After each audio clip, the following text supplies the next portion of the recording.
I showed up, there was smoke billowing out of the van and whatnot, and then KSFY photojournalist Jansma is used to being behind the camera, but after reporting a suspicious man to police while shooting video of this arson, the police may call him a crime fighter himself.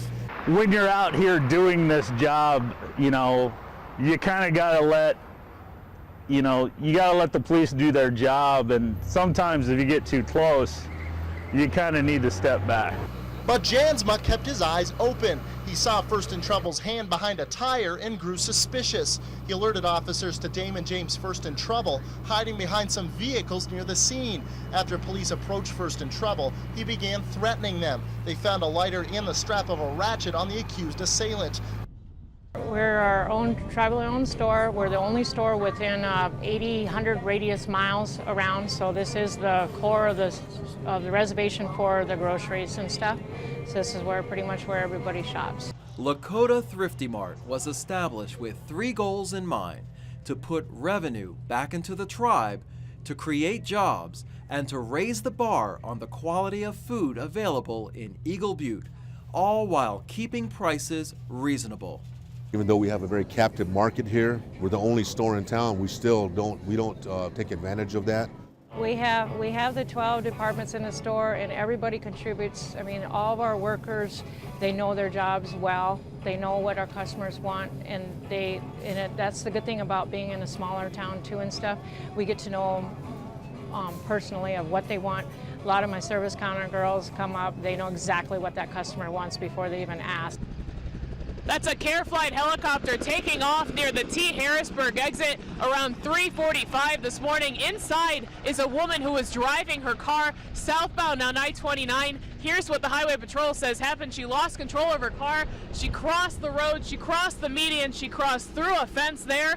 And that's when the T Fire Department, Fire Rescue, and several police and an ambulance was brought out to try to get the woman out of the car. They eventually did. They were able to start working on her right on the scene here. A Care Flight chopper, as you just saw, came in and has taken off already. What we're told right now is that the woman is unresponsive and she is heading for more medical attention right now.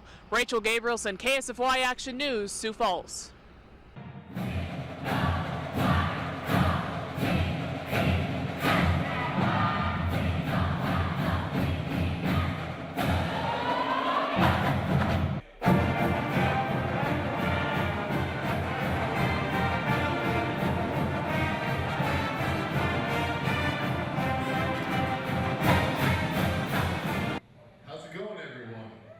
Yeah, there's not a lot of them, but the few that we have are really good. Stand-up comedy is fairly new to Sioux Falls. I would say like up and coming. It's just kind of like a group of like a few local comedians, and there's not really a lot going on, but just maybe like once a month there's a show. But those who are interested are starting to build up a local fan base. To support local music and things like that, there's a big push. I think comedy's the same way. Part of that push is also bringing in some big-name comedians. Sean Jordan was here at Billy Frog's. I opened for him. Tonight we have Mr. Sean Patton from New Orleans, who's been at Conan O'Brien and Jimmy Fallon. It's my first time in this chunk of the Midwest. It's exciting. It's new. Like other touring comedians, Patton is making his first stop in Midwestern communities like Sioux Falls. We're doing venues like this that aren't comedy clubs. Sometimes the fun of being a comedian is just doing a room like this, where you're getting people who normally probably don't go to comedy shows because they don't go to comedy clubs. While Sioux Falls is not home to any comedy clubs yet, there are several venues that host open mic nights and national comedy tours, helping to generate more interest. There's a lot of different comedians, and a lot of comedians, you're bound to find someone you like. Stand-up needs to be thought of as music. That's how I look at it. Like, there's a different style for everyone. It's not just good or bad. It's not just funny or not funny. It's funny can be 100 different ways. You know what I'm saying? It's a subjective art form. Come laugh. Laughter makes you live long. Just come laugh. You should just come out and support it, and it's awesome. And you should get up and try it. If I could do it, anyone could do it. So.